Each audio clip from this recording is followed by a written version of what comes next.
71 ಲಕ್ಷ ಜನ ಇಡೀ ಭಾರತಾದ್ಯಂತ ಈ ನ್ಯಾಷನಲ್ವಾಗಿ ಹೋರಾಡ್ತಾ ಇದ್ದೀವಿ. 22 ಸ್ಟೇಟ್ಗಳಲ್ಲಿ ನಾನು ಟ್ರಾವೆಲ್ ಮಾಡ್ತೀನಿ.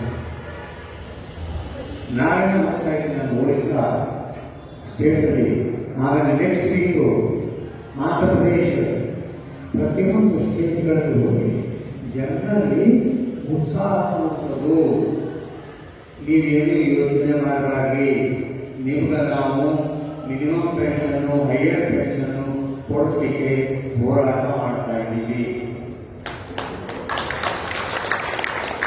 ಏನಂತ ಬರೀ ಹೋರಾಟ ಆಯ್ತು, ನೀವು ನಾವು ಪೆನ್ಷನ್ ಯಾವಾಗ ಬರೋಲ್ಲ. ಈಗ ಎಷ್ಟೋ ಜನ ಮೀಟಿಂಗ್ ಬಂದಾರ, ಮನೆಗೆ ಬರ್ತಾರೆ, ಎಲ್ಲ ಹೋಗ್ರಿ ಪೆನ್ಷನ್ ಮೀಟಿಂಗ್ ಅದ ಹೋಗ್ಬೇಕು. ಅದು ಆಟೋದನ್ನ ಬರೋದ ಯಾಕೆ ಹೋಗ್ತೀರಿ, ಸುಮ್ಮನೆ ಹೋಗ್ರಿ. ಆಮೇಲೆ ಮೀಟಿಂಗ್ ಆದಮೇಲೆ ಅವ್ರು ಹೇಳ ಪೆನ್ಷನ್ ಆಗ್ತಾರೆ, ಅವ್ರು ಅದನ್ನ ಅರ್ಥ ಹೇಳ್ತಾರ, ಸುಮ್ಮನೆ ಕೂಡ್ರಿ. ನಾವು ನೋಡ್ರಿ, ನಾವು ಕೇಳ್ತೀವಿ, ಹೋಗ್ಲಿಕ್ಕಿಲ್ಲ. ನಿಜವಾಗ್ಲೂ ಹೇಳಬೇಕಂದ್ರೆ ಸರ್ಕಾರ ಜೊತೆಗೆ ಮಾತುಕತೆ ಆಗಿದೆ. ಸರ್ಕಾರ ನಮಗೆ ಲೆಟರ್ ಕೊಡ್ತಾರೆ, ಅವ್ರು 3 ಪಾಯಿಂಟ್ ಮೇಲೆ ಕೊಡ್ತಾರೆ. ಒಂದು, ಎಲ್ಲರಿಗೆ ಗೌರವಾನ್ವಿತ ಮಿನಿಮಮ್ ಪೆನ್ಷನ್ ಕೊಡ್ತೀವಿ. ಎರಡನೇದು, ಟೆಕ್ನಿಕಲಿ ಯಾರ್ಯಾರು ಹೈಯರ್ ಪೆನ್ಷನ್ ಅರ್ಹರಿದ್ದಾರೋ ಅವ್ರಿಗೆಲ್ಲರೂ ಹೈಯರ್ ಪೆನ್ಷನ್ ಕೊಡ್ತೀವಿ. ಮೂರನೇದು, ಎಲ್ಲರಿಗೂ ಆರೋಗ್ಯ ಸೌಲಭ್ಯ ಕೊಡ್ತೀವಿ. ಲೆಟರ್ ಅಂತೂ ಬಂತು, ಯಾವಾಗ ಕೊಡ್ತೀವಿ, ಅದಕ್ಕೆ ನಾವು ಹೋರಾಟ ಮಾಡ್ತಾ ಇದ್ದೀವಿ. ಈಗ ಈ 15ನೇ ತಾರೀಕಾದ್ರೆ ನಾವು ಮತ್ತೆ ಹೋಗ್ತಾ ಇದ್ದೀವಿ ಡೆಲ್ಲಿಗೆ. ಯಾಕಂದರೆ ಫೆಬ್ರವರಿ 1 ಅಲ್ಲಿ ಅಥವಾ ಜನವರಿ ಲಾಸ್ಟಲ್ಲಿ ಬಜೆಟ್ ಸ್ಟಾರ್ಟ್ ಆಗುತ್ತೆ. ನಾವು ಪ್ರೆಷರ್ ತರಬೇಕು ಸರ್ಕಾರದ ಮೇಲೆ.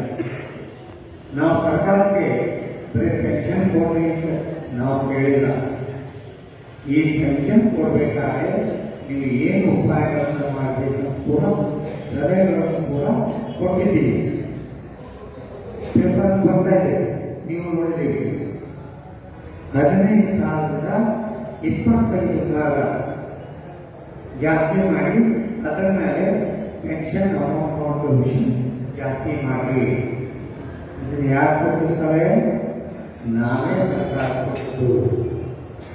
ಸರ್ಕಾರ ನೋಡ್ಬೇಕಲ್ಲ ಕೊಡಲಿಕ್ಕೆ, ಮುಂದೆ ದುಡ್ಡು ಕೊಟ್ಟು ಕಳ್ಸಕ್ಕಾಗಲ್ಲ. ಹಾಗೂ ಕುಲಕರ್ಣಿ ಅವರು ಹೇಳಿದ್ರು 58,000 ಕೋಟಿ ಬಡ್ಡಿ ಬರ್ತದೆ EPF. ಅದರಲ್ಲಿ ನನಗೆ ಅದೇ 14,000 ಕೋಟಿ ಈಗ ನನಗೆ ಪೆನ್ಷನ್ ಕೊಡಕತ್ತಾರೆ. ಇವರು ಮ್ಯಾಕ್ಸಿಮಮ್ 3,000 ರೂಪಾಯಿ ಈ 58,000 ಕೋಟಿ ಒಳಗೆ ಆರಾಮಾಗಿ ನಮಗೆ ಪೆನ್ಷನ್ ಕೊಡ್ಬೋದು. ಆದರೆ ಸರ್ಕಾರ ನಾವೇನು ಹೇಳ್ತೀವಿ, ನೀವೇ ಕೊಡ್ತೀವಿ. ಅದಕ್ಕೆ ಈ 31ನೇ ತಾರೀಕಿಗೆ ಇವ್ಯಾಲ್ಯೂಯೇಷನ್ ಮುಗಿದಿದೆ, ಸರ್ಕಾರಕ್ಕೆ ರಿಪೋರ್ಟ್ ಹೋಗಿದೆ. ನಿರ್ಮಲಾ ಸೀತಾರಾಮನ್ ನಮಗೆ ಕರೀತಾರೆ. EPF ಎಷ್ಟು ಕೊಡುತ್ತೆ, ಸರ್ಕಾರ ಎಷ್ಟು ಹಾಕುವುದು, ಇದು ಎರಡೂ ಸೇರಿಸಿ ನಮಗೆ ಒಂದು ಗೌರವಾನ್ವಿತ ಪೆನ್ಷನ್ನು ಬರೋದು 100% ಗ್ಯಾರಂಟಿ. ಈ ಟೈಮಲ್ಲಿ ನಾವು ಯಾವುದೇ ಕಾರ್ಯಕ್ರಮಗಳನ್ನು ಹೇಳಿದ್ವಿ ಎಲ್ಲರೂ ಮಾಡ್ತಾ ಇದ್ರಿ. ಮಂತ್ಲಿ ಮೀಟಿಂಗ್ ಅಟೆಂಡ್ ಮಾಡಿರಿ. ಹಾಗೂ ಸುಮ್ಮನೆ ಕಾಲ ಕಳೆಯಬೇಡಿ. ಜನರ ಸೇವೆಗೆ ಜನಾರ್ದನ ಸೇವೆ. ನೀವು ಮಲ್ಕೊಳ್ಳುವಾಗ ನಾನು ಸಮಾಜಕ್ಕೆ ಇವತ್ತಿನ ದಿವಸ ಏನು ಸೇವೆ ಮಾಡಿದ್ದೀನಿ ಅಂತ ವಿಚಾರ ಮಾಡಿ ಯಾರನ್ನೂ ನಿಂತು ಬರೋದಿಲ್ಲ. ಮನುಷ್ಯ ನಾನು ನಾನು ನಾನು ನಾನು ನಾನು ಎಲ್ಲವೂ ಮಾಡ್ತೀರಿ. ನಿಮ್ಮ ಮನೆ ಮಾಡಿರಿ, ನಿಮ್ಮ ಹೆಣ್ಣಲ್ಲಿ ಮಾಡಿರಿ, ನಿಮ್ಮ ಮಕ್ಕಳು ಮಾಡಿರಿ, ಸಮಾಜಕ್ಕೆ ಮಾಡಲು ವಿಚಾರ ಮಾಡಿರಿ. ಹೌದು, ಯಾರು ಮಾಡಬೇಕು?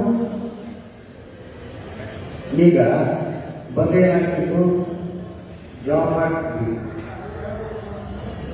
ಫಸ್ಟ್ ತಾರೀಕು ಬಂದ ತಕ್ಷಣ ಮನೆಗೆ ಬಂದ್ರೆ ಮಕ್ಕಳು ಹೆಂಡತಿ ಎಲ್ಲ ಬಂದು